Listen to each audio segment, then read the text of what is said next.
이번 시간은 여러분들 기본서는 249페이지 보세요. 거기 보충학습에 들어있는데 토지 부담률이란 이 내용이 나옵니다.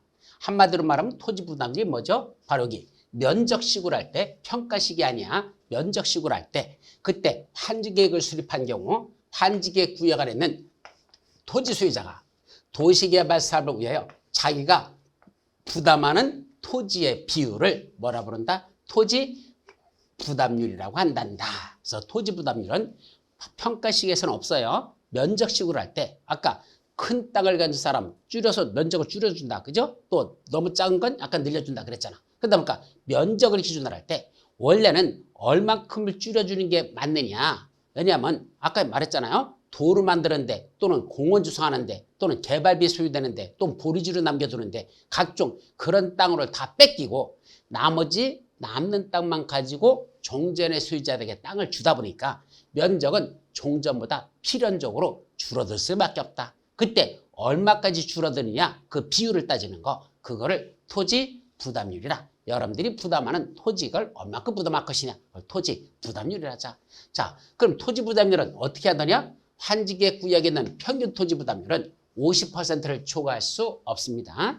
여러분들이 부담해야 되는 건 원칙적으로 전체 100%로 짰을 때 50%를 초과해서 부담해서는 안 되는 게 원칙. 다만 사업 시행자가 지정권자가 뭔다면 인정한다면 지정권자가 인정한다면 그때는 50%나 60%까지도 여러분들이 부담할 수 있고 원래 토지 부담률이 60%까지 올라가도 좋고 더 나가서 환지계 구역에 있는 토지 소유자 총수 3분의 2 이상이 동의를 한다면 전체 인원의 3분의 2 이상이 야 60% 넘어도 괜찮아 라고 동의하면 그때는 60%를 초과할 수도 있습니다. 제가 실무에서 뒤져봤더니 저 토지 부담률이 80%까지 간 게 있어요. 쉽게 말하면 내가 갖고 있던 게 100평을 갖고 있었는데 나중에 환지를 주는 건 몇 평 준다? 20평. 나머지 80평을 다 저런 도로부지, 공원부지, 또 개발비 이런 거 다 뺏겨가지고 결국은 20%밖에 안 주는 이런 경우도 있다는 얘기입니다. 그래서 원칙은 50%를 초과해서는 안 되는데 지정권자가 인정하면 60%까지도 부담할 수 있고 더 60% 초과도 할 수 있다? 예, 가능합니다. 토지 소유자 총수 3분의 2 이상이 그래 동의해 두면 그때는 60% 초과는 토지 부담률을 정해도 좋다는 얘기입니다. 그럼 토지 부담률은 어떻게 계산할래? 요 계산식. 요게 한 5, 6년에 한 번 정도 시험 문제 나는 것 같죠? 아니면 6, 7년에 한 번 정도? 한 5, 6년에 한 번 나는 것 같아요. 그래서 토지 부담률 계산하는 식도 계산합니다. 자, 어떻게 정리할까? 전체 환지계 구역 전체 면적 보자. 그럼 환지 방식이 시행되는 환지계 구역 전체 면적 중에서 무슨 비율? 보류지. 환지로 정하지 않고 남겨둔 땅 보류지. 이 속에는 뭐가 들어있다? 채비지도 들어있어요. 채비지를 따로 계산하면 안 된다는 걸 조심합니다. 왜냐하면 보류지 속에 채비지가 들어있다고 말씀드렸잖아요. 즉 도시개발 사업에 필요한 경비에 충당한 땅을 뭐라 부른다? 그걸 원래는 보류지인데 보류지는 두 가지죠. 도시개발 사업에 필요한 경비에 충당하려고 시행자가 그때 가지고 있는 땅 그런 것들 그것도 보류지. 또 뭐도 있죠?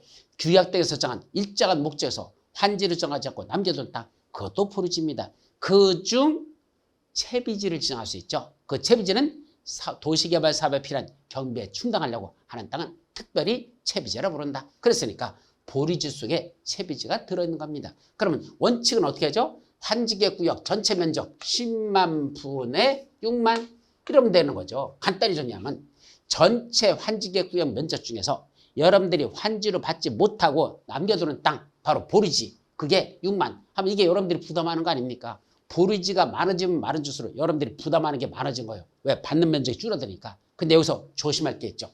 양쪽 아래 위에 빼는 숫자가 있습니다. 뭐가 있을까? 요거 첫째 요 면적 이게 뭐죠? 공공설 면적.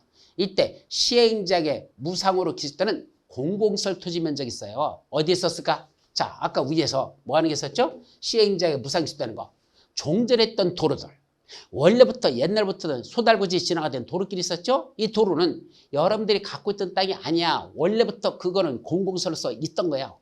또 뭐도 있었죠? 아까 그 화장장 있었잖아. 이것들은 여러분들 땅이 아니었었어요. 그러니까 공공설인 도로라든지 화장장이라든지 공원이라든지 있었으면 이런 것들은 여러분들 땅이 아니고 그거는 원래부터 그 관리청들의 그런 땅이었다는 얘기입니다. 이게 누구한테 기술된다? 시행자에게 무상 기술됩니다. 그럼 시행자가 그냥 가져가는 거야. 그거는 여러분들이 부담한 땅이 아니기 때문에 그 땅은 빼져요. 어디서 뺀다? 위에 보리지 면적에서도 빼야 되고 환지계 구역 전체에서 빼야 됩니다. 그래서 첫째 뭐다? 공공시설 면적도 시행자에게 무상 또는 공시설 면적도 빼야 되고 또 하나 빼야 돼요. 또 하나 있어. 뭐도 빼죠? 바로 시행자가 원래부터 소유하고 있는 면적. 그럼 시행자 지가 갖고 있던 땅은 여러분들 땅이 아니었었잖아. 원래부터 시행자 거지. 그러니까 그거는 빠집니다. 여기 시행자 소유하고는 그 땅이 있더라. 소유 면적. 이거는 위에도 빼고 밑에도 빼란 얘기입니다. 이렇게 계산하는 거야. 그래서 곱하기 100, 한 퍼센트로 표시하는 거죠. 그럼 봐봐. 공공설 면적이 1만이고 시행자 소유하고 있던 면적도 1만이었다고 가정하죠. 그래서 이게 각각 1만, 1만이었다면 어떻게 계산한다?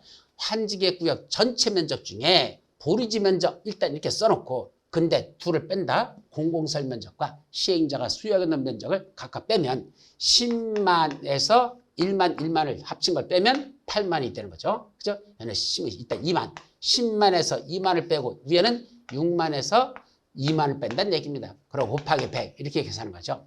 그럼 10만에서 2만을 빼면은 결국 8만이 될 것이고 8만 분의 6만에서 2만을 뺐으니까 4만이 되겠네. 8만 분의 4만 곱하기 100 하면 몇 퍼센트? 50%.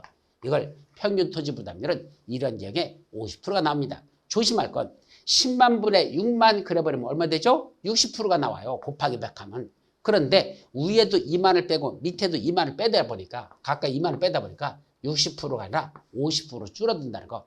위에도 똑같은 숫자 빼고 밑에도 똑같은 숫자 빼더라도 원래 비율이 있었기 때문에 그 빠지는 비율에 따라서 숫자가 달라진다는 걸 조심합니다. 그래서 10만 분의 6만에서 60% 하면 틀리고 이럴 때는 이 두 가지를 각각 빼다 보니까 50%로 줄어든다는 것. 이걸 평균 토지 부담률이라고 한답니다. 이렇게 계산한다. 이것도 기억하시죠. 자, 그게 여러분들 249페이지부터 250페이지까지 거기에 써 있는 것들이야. 일단 거기까지.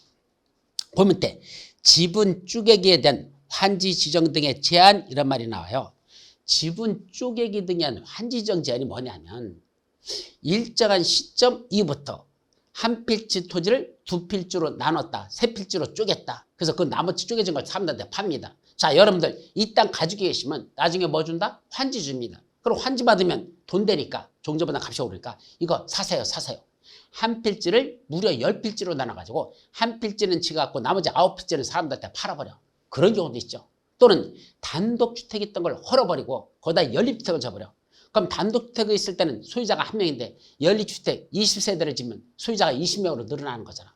또는 내가 원래부터 토지하고 건축물을 같이 갖고 있었는데 토지만 내가 갖고 있고 건축물은 남들한테 팔아버려. 그럼 토지 소유권은 내가 갖고 건축물 소유가 다른 사람이죠. 그럼 소유자가 2명이 되는 거죠. 이런 식으로 해서 소유자 수를 늘려가는 경우가 있습니다.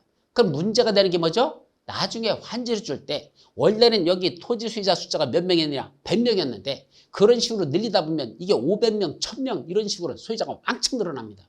그럼 환지를 주는 땅이 어떻게 된다? 다 조각조각 요만해져요. 그럼 그 땅 받아가지고 거기다 뭘 질 거야? 너무 작아가지고 사업이 성공할 수가 없습니다. 그래서 일정한 시점 이후부터 이런 한 필지 토지를 둘로 나눈다. 단독주택을 헐어보고 연립주택을 지어버렸다. 한 필지 토지와 건축물이 있던 걸 소유권을 각각 분리시켰다. 등등 해가지고 소유자 숫자를 증가시켜버리면 그 증가된 자들은 환지 대상에서 제외시키는 청산금으로 다 주고 떠나버리거나 아니면 환지를 주더라도 일부 저 끝으로만 있는 작은 땅만 주는 제한할 수 있는 이런 규정을 두고 있습니다.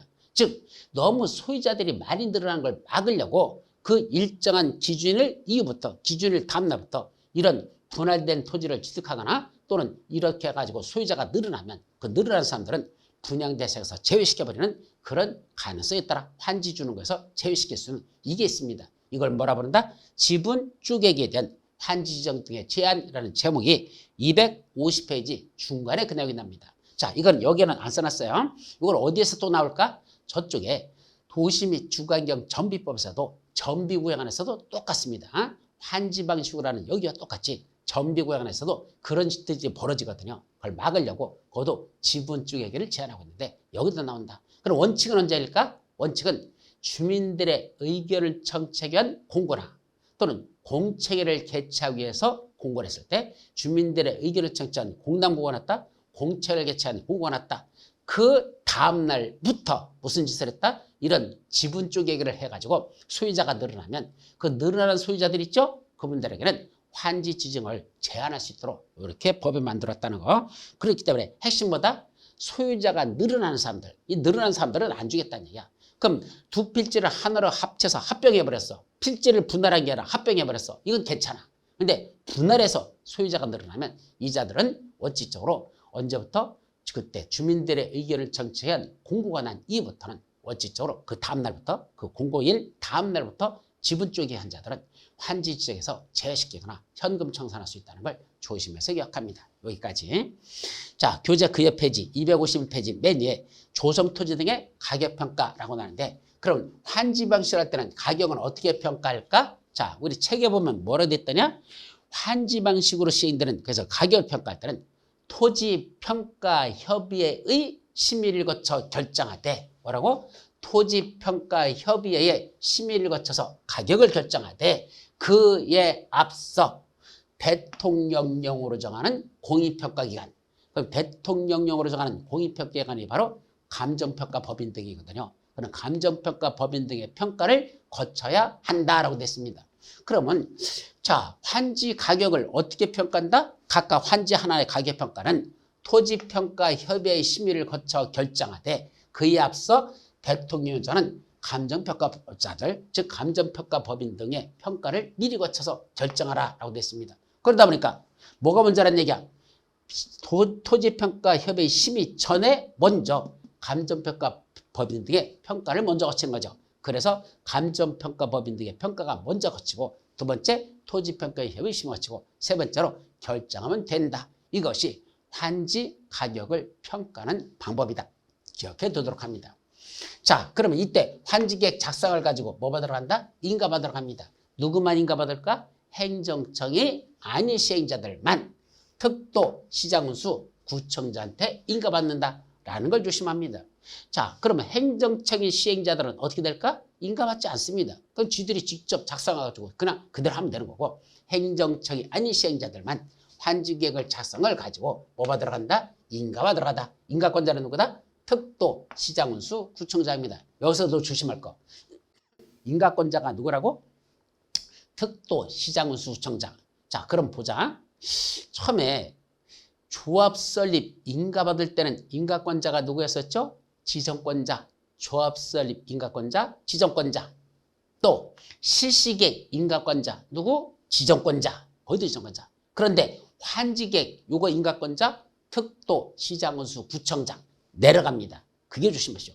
그래서 지정권자들이 있지 않고 그 밑에 있는 특도 시장운수 구청장, 바로 이 자들이 인가권자라는 걸 특히 유념해 주시기 바랍니다. 이거 지정권자가 인가권자다 하면 틀린다는 거. 실시계획 인가권자는 지정권자지만 환지계획 인가권자는 특도 시장운수 구청장이다. 둘을 혼동하지 않도록 조심하라는 얘기입니다.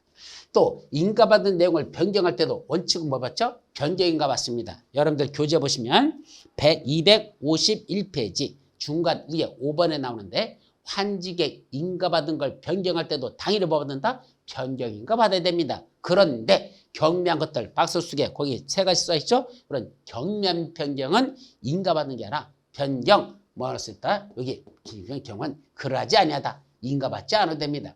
자, 이때 경미한 사항의 변경은 뭐가 있을까? 첫째, 종전 토지의 합필 또는 분필로 환지 명세가 변경된다.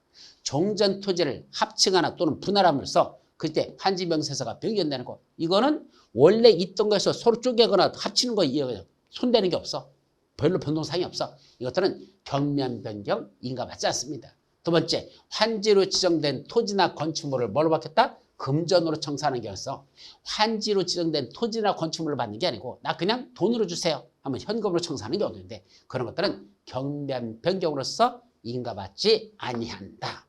자, 최근에 시험 문제 나는 것들이 오히려 원칙적으로 누구한테 인가받지? 그리고 인가받는 걸 변경할 때는 뭐 받는다? 변경인가? 경미한 건 변경 그냥 하거나 변경 신고만 할 수 있는 경우라서 이같이 경미한 변경하는 게 시험 문제가 출제가 상당히 많이 늘어나고 있습니다. 그래서 어디 공부할 때는 원칙적으로 인, 허가, 승인 등을 받은 걸 인가, 허가, 승인 등 받은 걸 변경할 때도 원칙적으로는 변경, 인가, 변경, 허가, 변경, 승인 받아야 되는데 이러이러한 경면 변경은 그런 것들을 받지 않고 그냥 하거나 신고만으로 할 수 있는 경우가 있더라. 그때 경면 변경이 어떤 것들이 있을까? 시험 문제에서 가면 갈수록 출제 비중이 높아지고 있다는 거. 그래서 이런 걸 잘 기억해 둘 필요가 있습니다. 그리고 문제 풀 때는 어떻게 푼다? 자, 문제 푸는 요령이야.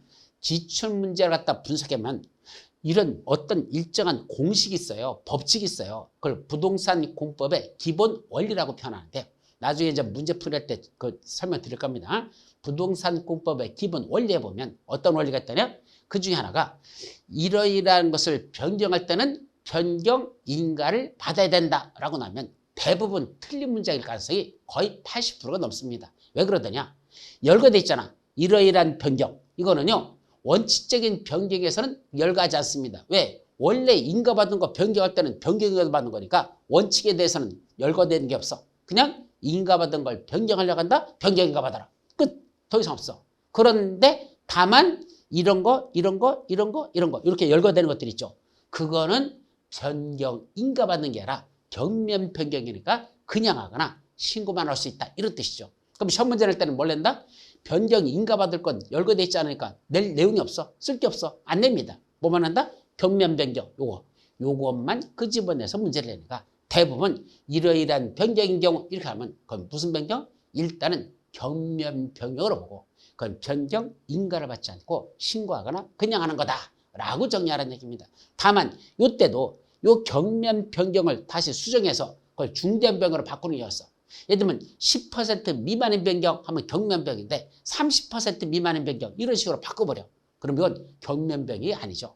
그렇게 말을 바꿔서 내는 경우도 있지만 원칙적으로 열거된 것들은 경면 변경으로 보시고 그런 변경은 인허가 승인을 받지 않고 할 수 있거나 신고만으로 할 수 있다라고 정리하시기 바랍니다. 자, 밑에 입체한지도 나오죠? 아까 입체한지가 뭐였었습니까?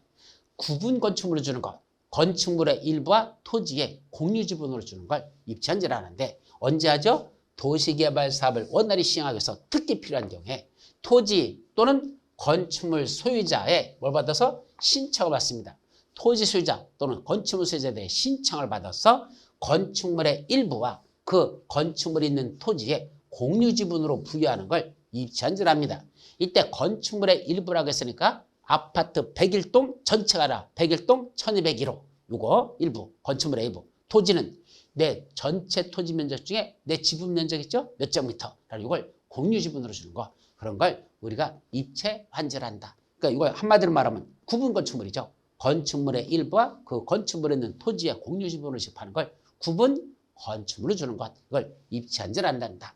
다만 종전 권리가액이 조성된 최소 공고액의 100분의 70 이하라면 원칙적으로 입체한지 신청 대상에서 제외할 수 있습니다. 이게 무슨 말이죠? 종전 권리가액이라는 건 종전에 내가 갖고 있던 토지나 건축물이 있었죠? 이걸 이번에 환지 방식으로 사업이 시행된다면 이걸 현재 얼마짜리로 더 평가할 수 있을까? 그 평가한 금액입니다.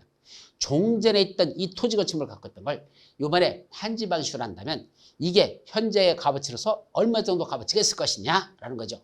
전체적으로 사업이 시행되면서 이 전체적인 가격이 오르는 걸 말해요. 그 비율 얼마나 오를까? 그걸 권리가액이라고 하는데 그 권리가액이 얼마야 된다? 7천만 원이라고 가정하죠. 그런데 이번에 입체한지로 주는 아파트의 최소 분양 가격은 얼마 되냐? 1억이랍니다. 그럼 종전에 7천만 원 권리가액이 나왔는데 세율을 주는 아파트 이게 입체한지로 주는 게 1억짜리라면 어떻게 되죠? 3천만 원 금액 차이가 나잖아. 100분의 70밖에 안 되잖아. 그럴 때는 어떻게 될까?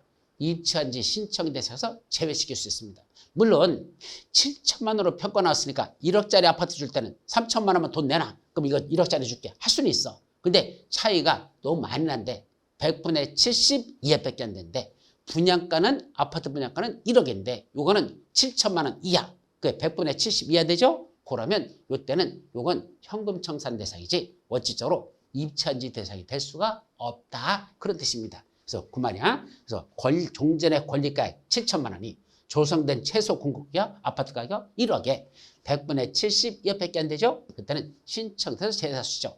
다만 권리과에게 관계없이 입주한지를 신청하는 사람이 있어요. 누구일까? 바로 종전의 토지 위에 주택을 소유하고 있는 사람들.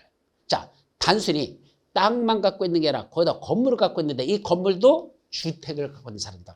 그럼 종전의 토지하고 주택하고 합친 권리가액이 예를 들면 5천만 원밖에 안 돼. 근데 새로 준 아파트는 얼마야? 1억이래.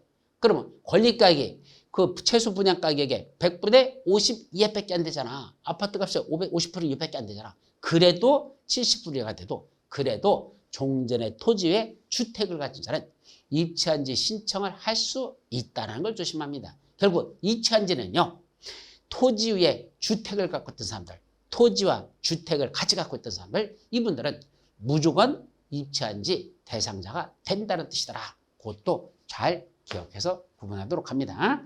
자, 그 입주한지 신청 기간은 실시계획의 내용 등을 토지 소유자들에게 통지한 날로부터 입주한지 신청 기간 최소한 30일 이상 60일 이하를 주고 20일의 범위 내에서는 입주한지 신청 기간을 연장할 수 있습니다. 그럼 저 기간 내에만 입주한지 신청을 하는 얘기입니다. 저 기간 지나버려 입주한지 신청을 포기한 것으로 본다. 이렇게 돼 있어요. 그러니까 이 기간 내에만 입주한지 신청을 할 수 있다. 여기까지죠.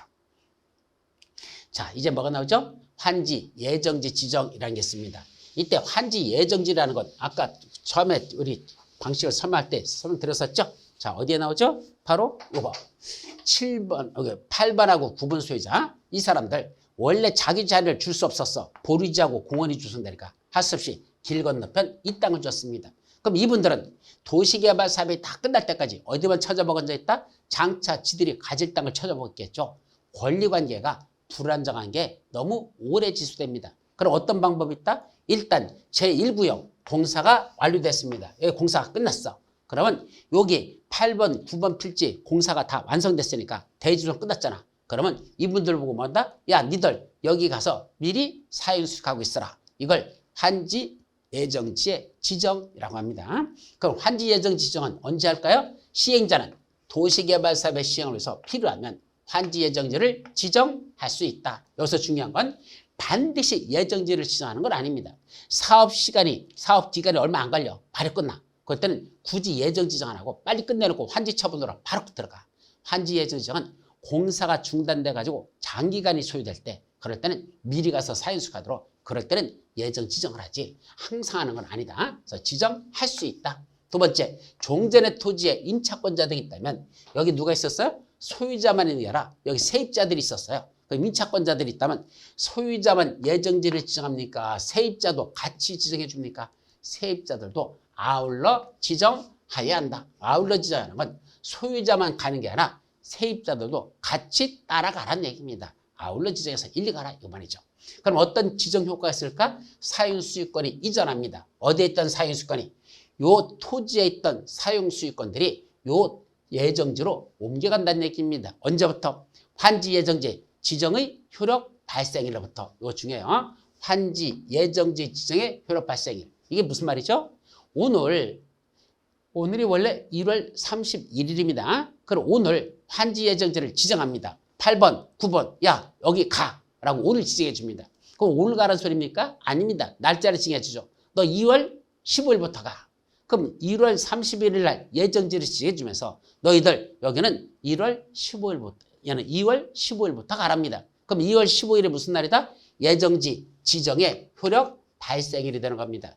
그래서 1월 30일인 오늘은 지정일이 되는 거고 2월 15일 날 가서 사유수익하라는 그 첫날을 뭐라 한다? 지정의 효력 발생이라 하죠. 그럼 언제부터? 바로 그 효력 발생일부터 2월 15일부터 언제까지? 환지처분이 공고되는 날까지.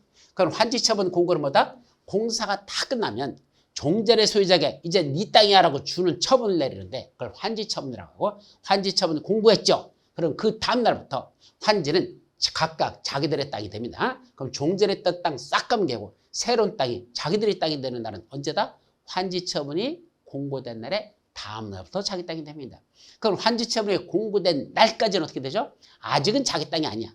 다음 날에 자기 땅이니까 그때 환지처분이 공고되는 그날까지만 어디서 환지예정지나 해당 부분에 대해서 뭐 할 수 있다? 종전과 같은 권리를 행사할 수 있다. 즉 8번과 9번이 여기서 행사하던 권리를 그대로 여기 와서 종전과 같은 권리를 행사할 수 있으며 종전의 토지, 이거죠? 이게 종전의 토지죠? 이건 더 이상 뭐 할 수 없다? 사용하거나 수익할 수 없다라는 걸 조심합니다. 따라서 여기 있던 사용 수익권의 권리가 이쪽으로 옮겨왔기 때문에 종전의 토지는 더 이상 사용 수익할 수 없습니다. 다만 이 토지에 옮겨온 건 아직은 소유권이 옮겨온 건 아니야. 따라서 처분권은 아직 어디에 남아있다? 종전의 토지에 처분권은 그냥 남아있는 겁니다. 그럼 이 사람들이 8번과 9번이 종전의 토지를 처분권이 갖고 있으니까 팔았다는 얘기는 여기에 대한 사용수익권도 포기하겠다는 얘기죠. 즉 사들인 사람, 매입한 사람, 그 매수자가 여기 땅을 사들인 사람들이 바로 여기 예정지 와서 사용수익권을 승계받으면 됩니다. 결국 내가 여기 있는 땅을 내가 여기서 종전의 토지를 처분한다는 얘기는 예정지에 대한 사용수익권도 나는 그 매수한 사람에게 넘겨주겠다는 의미를 갖는 겁니다. 그래서 종전의 토지는 사용수익할 수 없지만 처분권은 남아있다는 거. 그럼 8번, 9번 소유자들이 자기 땅을 처분했다는 얘기는 여기에 대한 사용수익권도 타인에게 양도했다는 그런 뜻으로 새겨들으면 됩니다. 자, 두 번째, 채비지의 사용수익 및 처분. 자, 시행자는 채비지 용도로 환지 예정자가 지정됐다. 아까 채비지가 뭐죠? 일정한 사업에 필요한 경비에 충당하려고 시행자가 갖는 땅, 이 채비지를 이번에 뭐였죠? 요 예정지에다 지정했답니다. 그럼 예정지는 사업 초기에 지정하는 거거든. 그럼 이 예정지에 된 채비지 뭐 할 수 있다? 시행자는 일찌감치 사용 수익하게 하거나 뭐까지 할 수 있다? 처분까지 할 수 있습니다. 그래서 예정지에 지정된 채비지는 사용 수익만 하게 하는 게 아니라 아예 팔 수도 있다는 거. 그럼 이게 왜 중요하죠? 아직 이 예정지에 지정된 채비지는 시행자 것 아직은 자기 거 아니야. 나중에 환지처분 공고된 다음날 자기가 되거든. 그런데도 일찌감치 사업에 필요한 경비에 충당하려고 예정지에 지정된 채비지에 대해서도 시행자가 처분할 수 있도록 권한을 주었다는 거. 그럼 팔아가지고 그 돈 갖고 초기부터 사업비에 보태 써도 된다. 장차 가질 땅을 미리 처분할 수 있다는 거. 이것도 중요하다는 거. 근데 아까 환지받은 이 환지는 뭐만 할 수 있었죠? 사용수익만 할 수 있지. 아직 이건 처분권이 없고 이거 처분권 있잖아. 근데 이 예정지에 지정된 채비지는 시행자가 미리 처분도 할 수 있다는 걸 조심합니다. 아셨죠? 그게 사용수익하게 하나 처분할 수 있습니다. 또 용의권자 권리주정은 환지 예정지가 지정되면 자 여기에 있던 사람들이 일로 옮겨가는데 소유자만 옮겨간다? 임차권자도 옮겨간다. 임차권자도 옮겨갑니다. 예를 들면 여기서 카페를 운영하고 있던 임차인들이 있었어. 자 예정지 봐서 여기 카페를 옮겨왔죠. 와서 장사해보니까 종전보다 장사가 잘 될 수도 있고 아직은 이쪽에 개발이 안 돼가지고 별로 장사가 안 될 수도 있어.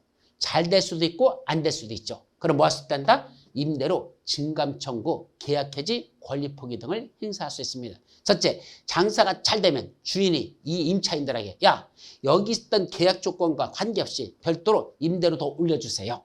정 장사가 안 된다? 임차인이 임대료 낮춰주세요. 아니면 나 도저히 여기 돈 안 되겠으니까 이거 나 팔고 떠날래. 그러면 팔고 떠나는 게 아니라 나 이거 떠날래. 그러면 임대차 계약을 뭐 할 수 있단다? 나 안 할래요 하고 떠나는 것도 가능하다. 계약 해지도 가능하다는 얘기죠. 이와 같이 8번, 9번 소유자가 가면 임차권자도 같이 가는데 그에 따라 임대료가 불합리하면은 증감 청구할 수 있고 서로 간에 또 계약 해지, 권리 포기 등을 행사할 수 있는 시간을 드리겠답니다. 언제까지? 예정지 지정의 효력 발생일. 그 예정지 지정의 효력 발생일이 언제죠? 바로 여기 옮겨가지고 사용 수익이 시작됐죠. 그로부터 며칠을 준다? 60일을 줍니다. 그래서 환지 예정지 지정의 효력 발생부터 60일이 지나면 더 이상 임대료 증감 청구 같은 걸 행사할 수 없어요. 그럼 며칠까지만 행사한다? 환지 예정지 지정의 효력 발생으로부터 여기 옮겨왔죠. 거기서 60일 동안 장사해보고 60일 내에 임대료 올려달라, 낮춰달라, 아니 나 계약 해지하고 떠날란다 등등 권한을 행사할 수 있다. 이거 환지 예정지 지정의 효력 발생부터 60일이 지나면 이런 것들을 행사할 수 없다. 그러니까 60일 내만 행사한다는 거. 근데 예정지가 가지고 60일 만에 야 장사가 잘 되나 안 되나 그걸 판단한다? 저거 가능한 얘기입니까?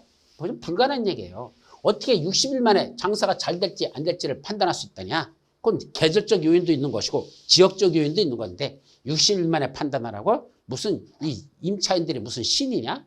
그렇게 미래를 정확하게 내다보게 60일 만에 판단한 건 불가능합니다. 법에서는 그냥 립서비스로 써놓은 것이지 60일이라는 날짜는 의미가 없게 돼버립니다. 하여튼 그 정도만 참고로 기억합니다. 이제 뭐도 나온다? 환지처분. 자, 여러분들 이제 환지처분에 관해서는 여러분들 교재에 보시면 몇 페이지부터냐면 256페이지 맨 밑에 나와요. 그래서 사업 시행에 필요한 조치가 있는데 그건 뭐 시험 문제 한 15년에 한 번 날뚱말뚱 하는 거 넘어가고 환지처분이라는 게 나오죠. 그럼 환지처분은 어떻게 한단다? 일단은 공사가 다 끝나면 그 옆에 저자 간단히 봐요. 257페이지 중간 약간 위에 3번 환지처분의 절차 쌍괄호 3번 있죠. 가끔 시험 문제 납니다. 가끔. 그럼 환지처분 절차는 어떻게 이루어진다? 공사 다 끝났어. 그럼 일단 뭐부터 한다? 공사완료 공고를 시행자가 먼저 합니다. 공사 끝났어. 공사완료 공고. 그 다음에 일반인들한테 와서 보랍니다. 환지 계획대로 공사 다 끝났으니까 가서 보랍니다. 그래서 일반인에게 뭐 시킨다? 일단 공람을 시킵니다. 관계서를 공람시킨다. 그러면 사람들이 와서 봤더니 환지 계획에 있던 거하고 실제로 공사 끝난 게 일치하지 않아. 그럼 뭐 할 수 있죠? 이의제기할 수 있죠. 그럼 그런 의견서를 받아가지고 그에 따른 조치를 합니다. 그래서 일종의 이의제기예요. 그럼 봐서 니들 말이 맞다. 잘못됐네? 수정할 거 수정하고 고치는 걸 조치를 하라는 얘기입니다. 그러고선 괜찮다? 그러면 준공검사에 들어갑니다. 이상 없단다? 그럼 준공검사 받고 그럼 누구한테 받죠? 지정권자에 의해서 준공검사를 받습니다. 그럼 어떤 효과?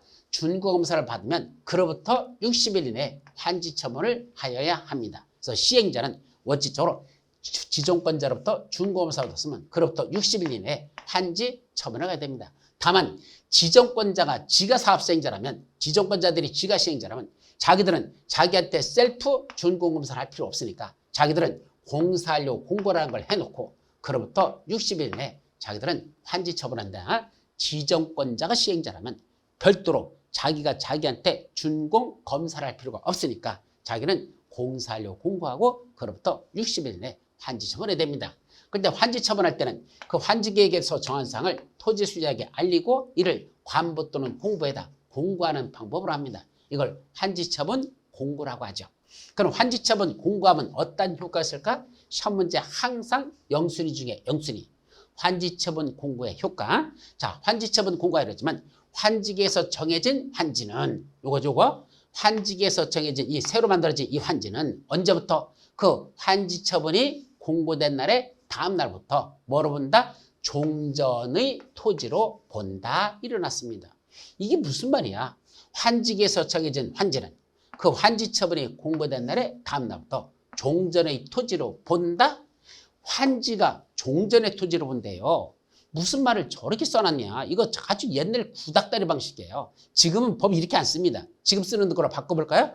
종전의 토지에 존재하던 소유권 등 각종 권리는 환지처분이 공고된 날에 다음 날부터 환지로 이전한다. 요새는 법 그렇게 만들지 저렇게 구닥다리 같은 소리 안 씁니다. 어쨌든 환지는 종전의 토지로 본다는 건 종전의 토지에 있던 각종 권리들이 그대로 환지로 옮겨온다는 얘기입니다. 언제부터? 환지처분이 공고된 날에 다음 날부터. 따라서 여기 있던 소유권이 일리 옮겨오고 여기 있던 임차권이 일리 옮겨오고 여기 있던 저당권이 일리 따라간다는 얘기입니다. 언제부터? 환지처분이 공고된 날에 다음 날부터 그렇게 된다. 그리고 또 하나 환지계에서 환지를 정하지 아니한 종전의 토지에 있던 권리들 어떻게 썼죠? 아까 6번 소유자들의 저 권리들 또 여기 14번 토지 소유자의 소유권 같은 권리들 이것들은 뭐 해야 됩니까? 소멸해야 되죠. 왜? 이거 환지 정하지 않기로 했잖아. 그 이분들한테 청산금 주고 떠나보내잖아. 그리고 여기에 학교부지가 들어가잖아.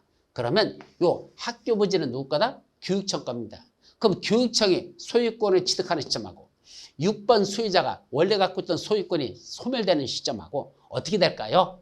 자, 논리적으로 따지면 잘 들어봐요. 6번 소유자의 소유권이 소멸돼야 다시 교육청이 학교에 든 소유권을 취득하는 거 아니겠습니까? 내 권리가 사라져야 내 위에 다른 사람 권리가 들어오는 거지 같이 소유권이 같이 경합을 벌이면 안 되잖아요. 그래서 법에도 어떻게 만들어놨다? 바로 요거.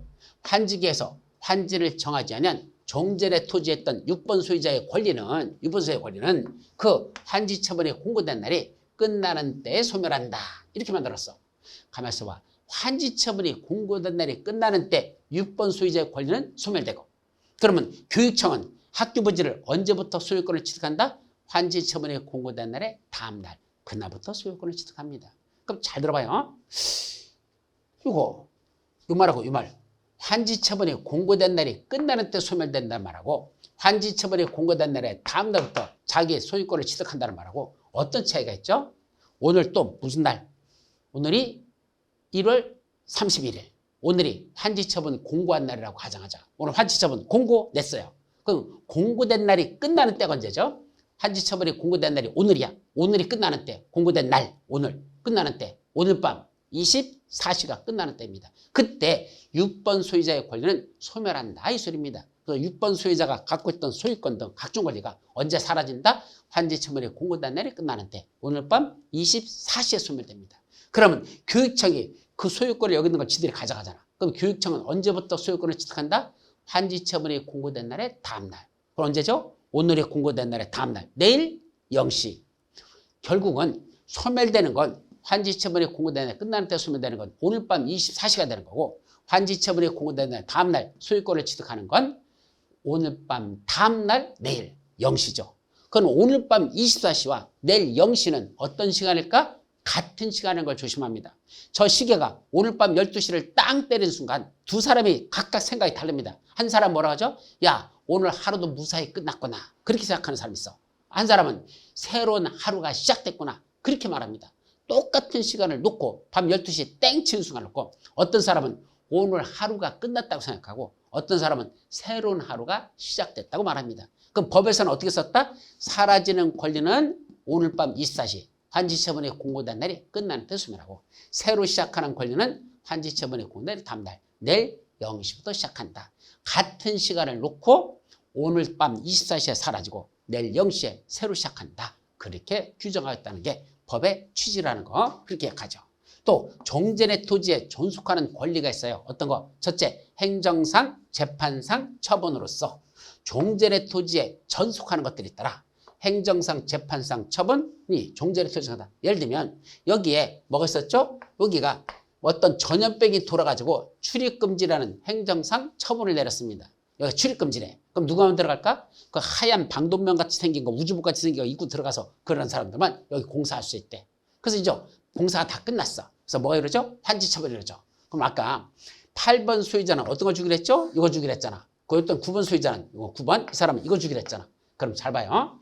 여기 출입금지라는 행정상 처분이 공사가 다 끝날 때까지도 해제되지 않으면 여기가 그대로 출입금지 지역이 될까요? 이분들이 받은 환지로 다 출입금지가 일로 옮겨가야 될까요? 이 말입니다. 어떻게 될까?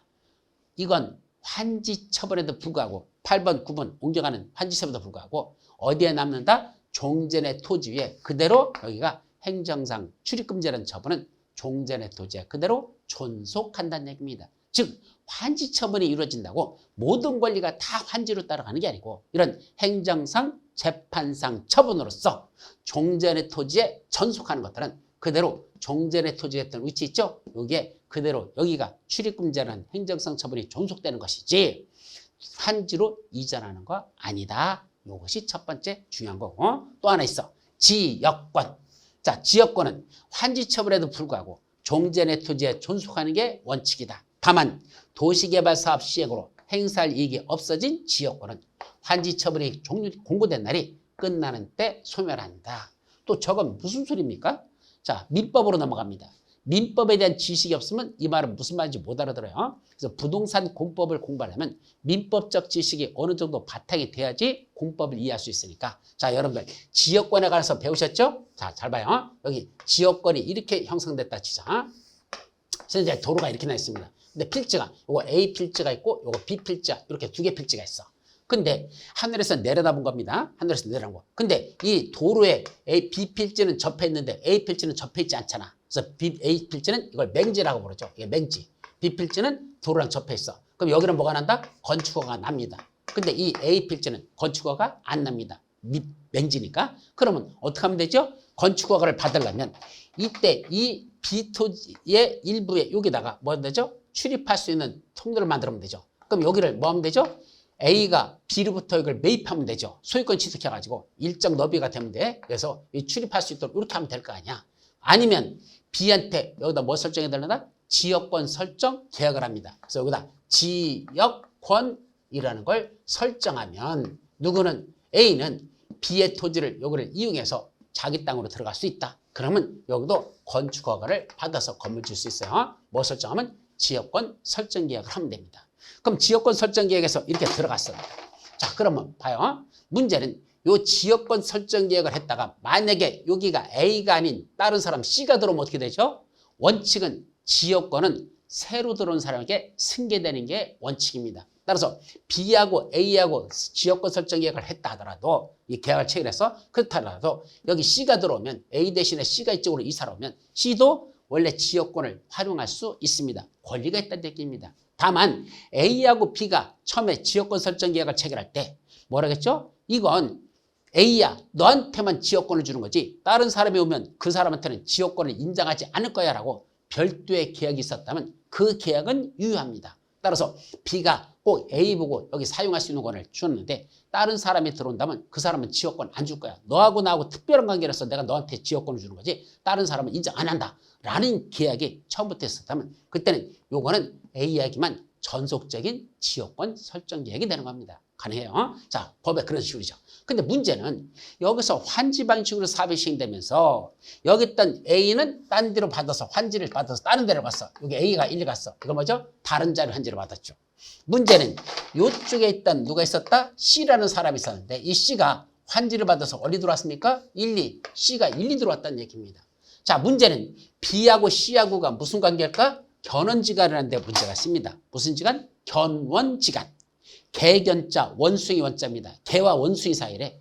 좋다는 거야, 나쁘다는 거야? 예, 상극이라는 얘기입니다. 서로 안 좋은 사이야.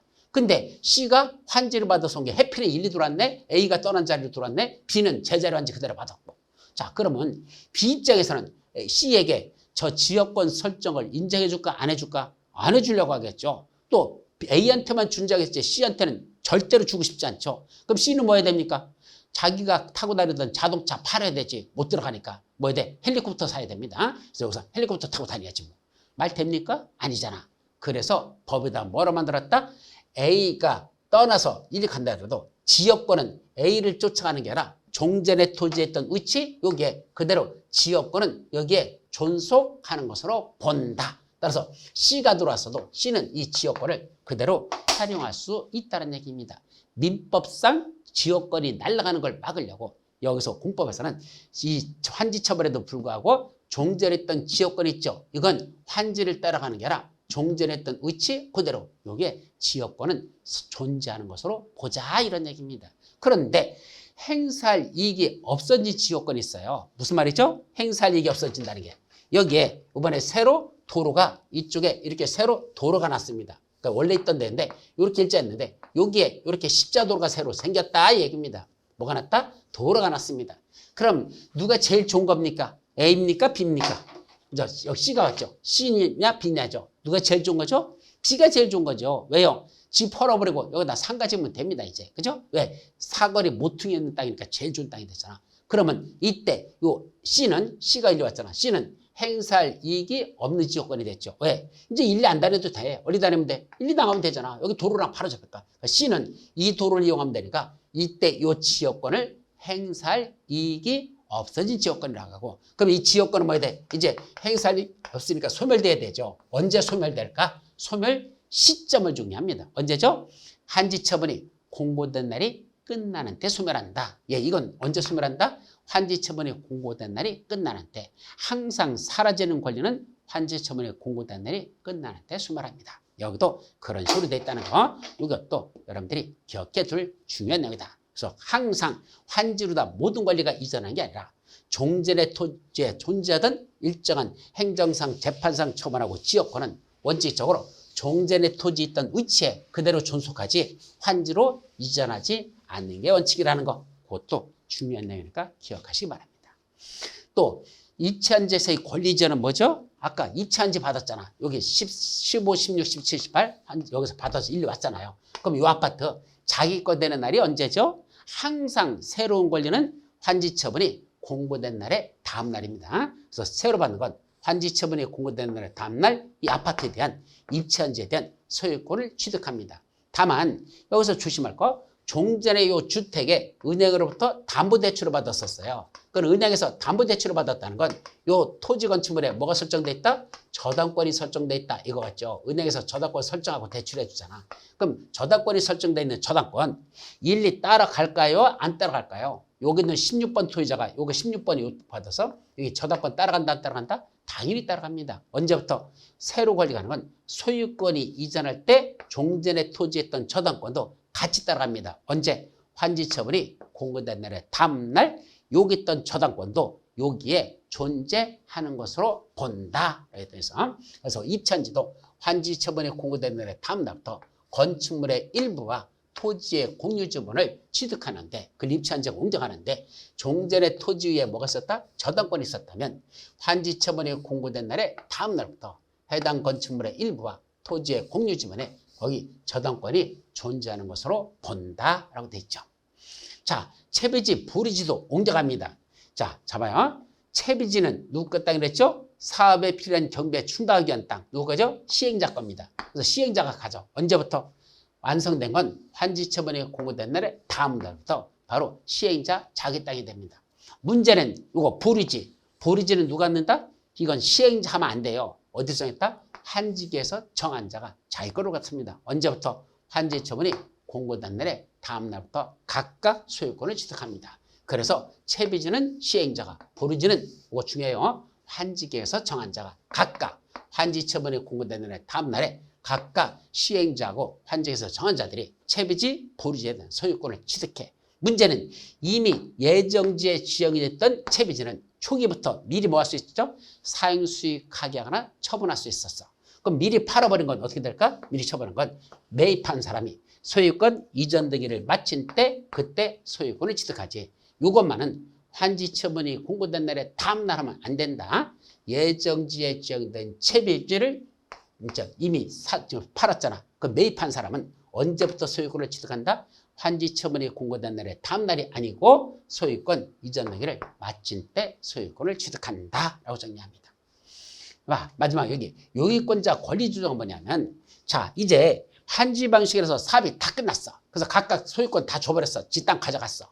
근데 문제는 아까 여기 있던 임차권자들이 일일이 자기 땅으로 갔잖아. 그때 뭐 했었죠? 예정지 가서 뭐 할 수 있어? 장사가 잘 되느냐 안 되느냐서 임대료 증검 청구, 계약 해지, 권리 포기 했었죠?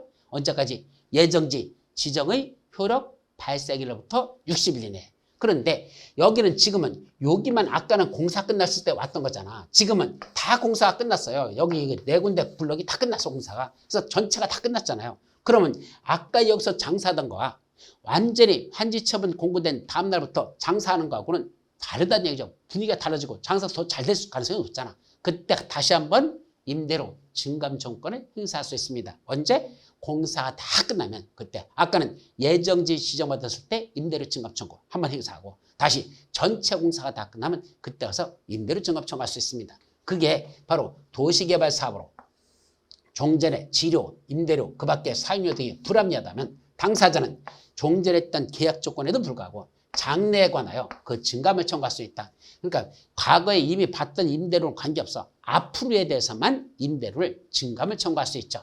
그때 환지처분이 공고된 날부터 60일이 지나면 임대료 등의 증감을 청구할 수 없습니다. 그래서 임대료 증감 청구는 언제까지만 행사한다? 환지처분이 공고된 날부터 며칠 내? 60일이 지나면 행사할 수 없으니까 60일 내면 행사할 수 있다는 거 이런 것만 여러분들이 정리해 두도록 합니다. 자 여기까지 하고 이제 환지 등기는 뭐에 관한 거죠? 소유권은 이전했는데 말을 잘 들어봐요. 소유권은 이전했는데 언제부터? 환지처분이 공고된 날의 다음 날부터 일단 소유권을 이전했어. 근데 등기부상으로는 아직도 옛날 거로 돼 있다는데 문제가 있습니다. 이게 문제예요. 자, 우리 아까 그림에서 한번 다시 볼까요? 위로 다시 올라가 봐요.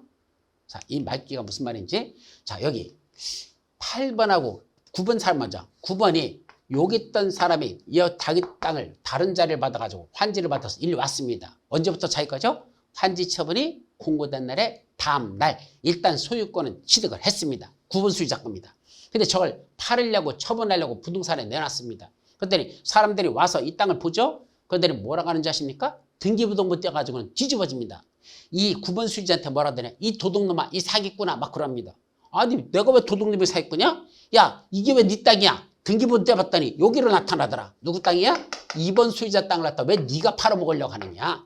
9번 소유자 땅 네 거 아니래. 2번 소유자 거래. 당연하죠. 왜? 등기부는 아직 정리가 안 돼 있는 옛날 등기부로 돼 있으니까 요 위치가 여기라면 저건 2번 소유자 땅으로 나타나지 9번 소유자 땅이 아니라는 얘기입니다. 그럼 9번 소유자는 뭐라죠? 무슨 소리야? 이거 내 땅이라고 그랬는데 언제부터 환지처분이 공고된 날에 다음 날부터 내 거라고 그랬는데 왜 내 땅인데도 처분을 못할까? 등기부 정리가 안 됐으니까. 그래서 소유권은 미리 취득했는데 등기부 정리가 안 돼서 처분할 수가 없습니다. 사람들이 내 거라는 걸 어떻게 확인할 수 없으니까. 그래서 부동산을 처분하려면 등기하여야 한다라는 민법 규정이 그래서 둔 겁니다. 그래서 부동산을 처분하려고 한다? 남의 땅 팔 수 없을까? 자기 땅이라는 걸 확인받기 위한 등기부 정리를 하라는 얘기입니다. 누가 등기부 정리할까? 바로 토지 소유자가 개별 등기할까? 아닙니다. 시행자가 일괄 등기합니다. 그걸 뭐라 한다? 일괄 등기. 그래서 시행자는 환지 처분이 공고되면 공고 후 며칠 내, 그로부터 14일 이내, 공고 14일에 관할 등기소에다가 이를 알리고 등기를 촉탁하나 신청해야 됩니다. 그때 환지 처분이 공고된 날부터 그 14일 내에 등기하라 그랬죠. 그 14일이란 그 기간 내에 등기가 있을 때까지는 뭐 하지 않는다? 다른 등기를 할 수 없습니다. 즉 소유권 등기부터 먼저 올리고 다른 등기를 하지 말라는 얘기입니다. 다만 등기 신청인이 확정일지 않는 서류로 환지처분 공고일 전에 등기 원인이 생긴 것임을 증명하면 예외적으로 다른 등기도 할 수 있는 예외가 있다. 그래서 환지처분 공고일 전에 등기 원인이 생긴 것임을 증명하면 다른 등기를 미리 하는 경우도 있다. 그렇게까지만 정리하죠. 자, 문제는 뭐죠? 청산금, 종전의 토지건축물의 가액과 환지가액과의 차액을 줄 거 주고 받을 거 받는 걸 뭐라 부른다? 청산금이라고 하자. 그럼 청산금은 언제 결정하죠? 환지처분을 하는 때 결정하여. 아까 환지처분 여기 있었잖아. 준공으로서 받고 60일 이내에 환지처분하죠. 요 60일이란 요 기간 동안에 얼마를 줄 것인지 얼마를 받을 것인지 그걸 서로 협상해서 그때 금액을 정하라는 얘기입니다. 요게 결정하는 게 바로 환지처분하는 60일 날짜에 결정을 하는 얘기입니다. 그런데 뭐 예외도 있어. 이미 미리 떠난 사람들, 토지 소유자의 신청 통에 의한 환지부지정, 과수 토지에 대한 환지부지정이 있었잖아. 그럼 미리 떠난 사람들은 언제 결정할까요? 떠날 때 돈 줍니다. 청산금을 교부할 때 미리 떠나보낼 때 그때 결정할 수 있습니다. 자, 확정은 언제 되죠? 확정이라는 게 뭐죠? 더 이상 얼마인지 금액에 대한 흥정이 더 이상 할 수 없어. 확정시켜. 얼마다? 라고 하는 거. 언제도? 환지처분이 공고된 날에 다음 날 되면 청산금이 확정됩니다. 그래서 결정과 확정이라는 단어를 구분할 줄 알아야 된다. 60일이라는 기간 동안은 결정해야 되고 환지처분이 공고된 날에 다음 날 되면 더 이상 결정 아니야. 이제 확정돼. 얼마라고 정해지죠. 그럼 그때부터 환지처분이 공고된 그때부터 이제 확정됐으니까 징수하거나 교부하여야 합니다. 다만 본인의 신청 동의한 환지부지정, 과수토지한 환지부지정이 있었죠. 그때 환지를 정하지 아니한 토지는 환지처분 전이라도 미리 돈 주고 떠나보낼 수 있었죠. 그래서 환지처분 전이라도 교부할 수 있다. 또 이때 청산 금액에다가 이자를 붙여서 액수가 크면 분할징수, 분할교부하는 거, 이자를 붙여서 분할징수, 분할교부할 수 있죠. 자, 강제징수 할 수 있습니까? 예, 안 되면 강제수해야죠. 행정처인 시행자는 국토교통부장은 자기가 직접 국세 체납 처분 때려서 시도사라든지 다른 시장수청장들은 지방세 체납 처분에 따라서 강제징수하면 되고 문제는 행정청이 아닌 시행자들은 지들이 직접 강제징수 못하니까 특도, 시장수, 구청장인 쫄따구에게 청산금의 징수를 위탁할 수밖에 없고 그럼 징수한 금액의 100분의 4에 해당하는 금액을 특도, 시군구에 지급하여야 합니다. 이 청산금 소멸시효 5년간 행사하지 않으면 시효로 인해서 소멸하니까 청산금을 징수할 권리, 받을 권리는 5년 내 행사해야 되지 지나면 안 된다. 여기까지입니다. 자, 마지막 뭐가 나오죠? 도시개발 채권. 자, 조금 시간이 길어지는데 요것까지만 우리 정리하도록 합니다. 자, 이제 도시개발법 마지막 부분 도시개발 채권에 대해서 살펴봅니다. 그럼 도시개발 채권이란 도시개발 사업에 필요한 자금을 조달하기 위해서 먼저 채권을 발행해서 채권을 팔고 그럼 돈이 들어오죠? 그 돈 갖고 도시개발 사업 비용에 사용하고 나중에 자금이 들어오면 그때 갚자. 이걸 도시개발 채권을 발행합니다. 첫째, 도시개발 채권은 누가 발행할 수 있다? 지방자치단체장이 발행한다고 그러는데 이 지방자치단체장이 누구더냐? 구체적으로는 시도의사들입니다. 그럼 또 시도사가 누구죠? 바로 도시개발구역을 지정하고 사업시행자를 지정하던 지정권자들. 그 지정권자가 원래 시도사거든. 저자들이 원래 도시개발채권을 발행하는 겁니다. 그때 발행할 때 채권의 발행 총액이나 또는 발행 방법 등에 관해서는 위에 있는 누구한테 국장하면 안 돼요. 행정안전부한테 승인받아라 라는 걸 간단히 정리하죠. 그래서 발행자는 지방자치단체장인 시도사가 되는데 이자들이 발행할 때는 위에 있는 발행 총액 등에 관해서는 위에 있는 행정안전부장의 승인을 받지 국장의 승인받는다면 틀려버립니다. 왜 그런다 그랬죠? 지방자치단체인 시도사가 채권을 발행한다는 얘기는 빚을 진다는 얘기입니다. 종이쪽지 발행하고 돈을 받는 거야. 그럼 나중에 뭐 해야 돼? 원금이자 갚아야 되는 거야. 결국 채권 발행한다는 건 돈을 빌리는 거기 때문에 일종의 채무를 부담한다는 얘기입니다. 그럼 채무를 부담하기로 해놓고 채권 발행했는데 너무 많이 발행했다가 나중에 못 갚았어. 돈은 앙창 받아놓고선 원금이자 못 줬어. 파산하는 거죠. 그래서 지방자치단체가 빚을 질 때는 함부로 채무를 부담해서는 안 된대. 누구한테 가랍니까? 행정안전부 장관. 왜요? 국가의 예산을 관리하는 건 기획재정부 장관이지만 지방자치단체 예산을 통제하는 건 행정안전부 장관이거든요. 그럼 지방자치단체가 저런 채권을 함부로 발행하지 못하도록 위에서 주재하는 게 바로 행정안전부 장관이라는 걸 꼭 기억해야 됩니다. 그래서 행정안전부장한테 승인받고 발행해야 되지 네 멋대로 함부로 발행하면 안 된다. 이게 중요하고 그때 발행하는 절차로서는 요 발행 목적 있죠. 도시개발사업 또는 도시군 계획사업에 필요한 자금을 조달하기 위해서 발행한답니다. 자, 여기서 조심할 것. 이 도시개발 채권은 도시개발 사업에 필요한 자금에만 쓰는 거 아니에요. 이 도시개발 구역에서 시행되는 게 도시개발 사업인데 그럼 물어보죠. 도시개발 구역 안에만 도로 만듭니까? 이 안에만 도로 만듭니까? 아니야. 밖으로 연결되는 도로도 밖에 또 만들어야 되죠. 만약에 도시개발 구역 안에만 도로 만들면 어떻게 되죠? 자, 여기 십자도로 아까 만들었었잖아. 그럼 여기서 가다 보니까 도로가 끊어져 있어? 없어? 유턴 표시돼 있어. 돌아서 일로 들어오죠. 또 가다 보니까 여기 또 끊어져 있어. 이 안에서만 빙빙 도로라고. 저게 도시개발 구역입니까? 도시개발 감옥이지. 그죠? 저 속에서만 니들 돌아다녀라. 딴 데 나가지 마라. 옆에 길 없다. 그게 무슨 놈의 도시 만든 거냐고. 그게 감옥을 만드는 거지. 그래서 도시개발구역 밖에도 도를 만들어야 됩니다. 그럼 도시개발구역 안에서 시행되는 건 도시개발사업. 도시개발구역 밖에다가 도로 만드는 거. 저거는 우린 배웠잖아. 아저씨 이 추운 날씨에 도시군 계획 시설 사업을 시행하시라고 고사에 많은 바로 도시군 계획 시설 사업이 되는 겁니다. 그래서 도시개발 사업이나 또는 이러한 도시군 계획 시설 사업에 필요한 자금을 조달하기 위해서 도시개발 채권을 발행할 수 있다. 자, 이때 이 채권을 의무적으로 매입하는 사람이 세 사람이 있어요. 이 채권 판다고 그랬잖아. 그럼 그냥 의무적으로 파는 게 아니야. 너하고 너 세 명은 반드시 도시개발 채권을 매입하래. 누가 반드시 할까? 첫째는 수용 또는 사용 방식에서 공공시행자들과 공사 도급계약을 체결하는 자. 무슨 말이죠? 수용 방식으로 사업을 시행하는데 그럼 고산비 주고 다 사들였죠? 사업시행자가 이걸 개발하는데 그중에 요 파트별로 일부는 사업시행자인 공공시행자가 직접 하지 않고 일부 도급계약을 줍니다. 우리가 실무에서는 하청이라고 그러죠. 요거는 야 네가 해. 요거는 네가 해. 요거는 네가 해. 이런 식으로 하청을 주는 도급계약을 체결하던 그럼 이 도급계약을 체결하는 이 하청업자들은 뭐 해야 된다? 채권을 매입을 해야 도급계약을 체결할 수 있어요. 따라서 채권을 매입하지 않으면 도급계약을 하지 못합니다. 그래서 그 공공시행자들과 국지공정지라는 공공시행자와 도급계약을 체결하는 자들은 채권을 의무적으로 매입할 것. 수용 방식에서 공공시행자와 도급계약을 체결한 자. 두 번째는 공공시행자 이외에 도시개발 사업을 시행하는 자. 한마디로 누구죠? 민간시행자들. 그래서 민간시행자도 사업시행자가 되고 싶어? 채권을 의무적으로 매입해야 됩니다. 세 번째는 국토의 계획이 유형하는 법률에서 개발행위 허가 중에 누가 있다? 토지, 형질 변경 허가받는 자. 자, 개발행위 허가는 몇 가지가 있었죠? 6가지. 건축물의 건축, 공작물의 설치, 토지 형질 변경, 토석의 채취, 토지 분할, 물건을 쌓느니, 건공형체, 분물 6가지 개발이 있었죠. 그중에 형질 변경 허가를 받는 자들, 이 사람들도 의무적으로 도시개발 채권을 매입하여야 한다는 얘기입니다.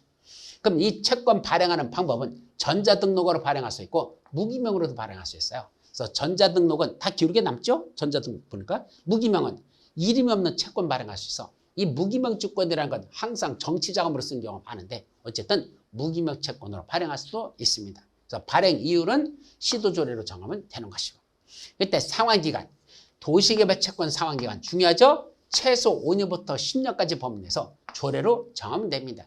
따라서 최소가 5년이고 최장이 10년이야. 5년 이상 10년 이내에서 5년으로 할지 8년으로 할지 10년으로 할지는 마지막 시도 조례로 정하면 되더라. 예, 시도사가 발행하니까 시도 조례로 정하면 되는 겁니다. 그리고 이거 원칙적으로 중도 상환 될까? 원래는 안 돼요. 근데 중도 상환 할 수 있는 경우가 몇 가지가 있다? 4가지 경우에는 중도 상환도 가능합니다. 이것도 기억하세요. 첫째, 매입한 사유가 된 허가나 또는 인가가 매입자의 기책 사유 없이 취소됐다. 아까 뭐 받았죠? 토지 형절 변경 허가 받았다. 그죠? 또 여기 공사 도급 계약을 체결했다. 그래가지고 인허가 등을 받고 매입했는데 그 매입자의 귀책 사유가 없어야 돼. 매입자의 잘못이 없이 그 인허가 받은 것들이 계약이 취소돼 버렸다. 그러면 그때는 중도 상환도 가능합니다. 또 공사의 도급 계약을 체결한 자의 귀책 사유 없이 해당 도급 계약이 중간에 취소됐어. 이때 도급 계약 체결한 자의 귀책 사유가 없어야 된다는 말을 조심합니다. 그때 그래놓고 도급 계약이 취소되면 그때도 중도 상환할 수 있다. 세 번째, 도시개발 채권 매입 의무자가 아닌 자가 착오로 도시개발 채권을 매입돼. 옆에 있는 친구가 매입하길래 따라가서 나도 같이 사버렸어. 살 의무도 없는 자가 제가 사니까 나도 사야 되는 줄 알아 샀어. 알고 봤더니 매입 의무자가 아니야. 그 자들은 중도 상환할 수 있다. 마지막, 매입 의무자가 매입해야 될 금액을 초과하여 도시개발 채권을 매입했다. 원래 500만 원치만 사면 되는데 5천만 원치 샀어. 4,500만 원은 중도 상환할 수 있다. 그때는 초과된 금액은 중도 상환할 수 있다. 이런 말이죠. 자, 재발행 원칙적으로 매입일증 멸실되거나 도난당했을 때도 원래는 분실했다 하더라도 재발행 안 되는 경우입니다. 왜 그러느냐? 이것 때문에 그래요. 무기명증권으로 발행하기 때문에 원래는 이 무기명증권에서 재발행은 안 되는 겁니다. 어차피 전자등록 발행한 건 내가 갖고 다니는 게 아니잖아. 그 컴퓨터에 들어있으니까 열어보면 되지만 종이축조로 준 무기명증권을 발행했을 때는 저건 분실해버리면 원래 가지고 있는 사람이 주인이 되는 거거든. 그렇기 때문에 이거 분실해버리면 더 이상은 재발행 안 나는 게 원칙입니다. 그래서 원래 재발행 안 해요. 다만 매입일증이 도시개발채권 매입 목적에 사용되지 아니었음을 발행자가 확인했다. 무슨 말이죠? 원래 채권을 사가지고 도급계약 체결하러 가는데 가다 분실해버렸어. 아직 도급계약 체결하는데 사용하지 못했죠? 그때는 재발행. 또 공공시행자 외에 도시개발 사업을 시행하는 자가 사업시행자 지정받으려면 채권 사야 되는데 아직 지정받기 전에 채권 분실했대. 세 번째, 형절 변경 허가를 받는 자가 그 허가를 받기 위해서 채권이 필요했는데 허가 받으러 가다가 채권 분실했어. 아직은 그 매입 목적에 사용되지 않았죠? 그걸 발행자가 확인하면 그때는 재발행할 수는 있다. 이때 매입일증을 제출받은 자는 적어도 5년 이상 따로 매입일증을 보관해야 합니다. 때 이 채권의 소멸시효 대단히 시험문제 잘 나죠? 상환일로부터 기산해서 원금은 5년이면 소멸시효가 완성되고 이자는 2년만 지나면 완성됩니다. 아셨죠? 그래서 원금은 5년, 이자는 2년 지나면 더 이상 그거 받을 수 없어요. 그러니까 빨리빨리 만기되면 얼른 찾아야 되지. 만기가 되고 나서 2년 넘어가면 이자부터 날아가고 5년 지나면 원금도 한 푼도 못 받습니다. 그렇게 돼 있다. 5년, 2년, 이자. 그지? 자, 여기까지가 무슨 법? 도시개발 관한 내용 다 끝났습니다. 내용이 되게 많아요. 자, 이제 잠시 쉬었다가 무슨 법? 도시 및 주거환경 정비법 이쪽으로 넘어가죠. 자, 여러분 수고하셨습니다.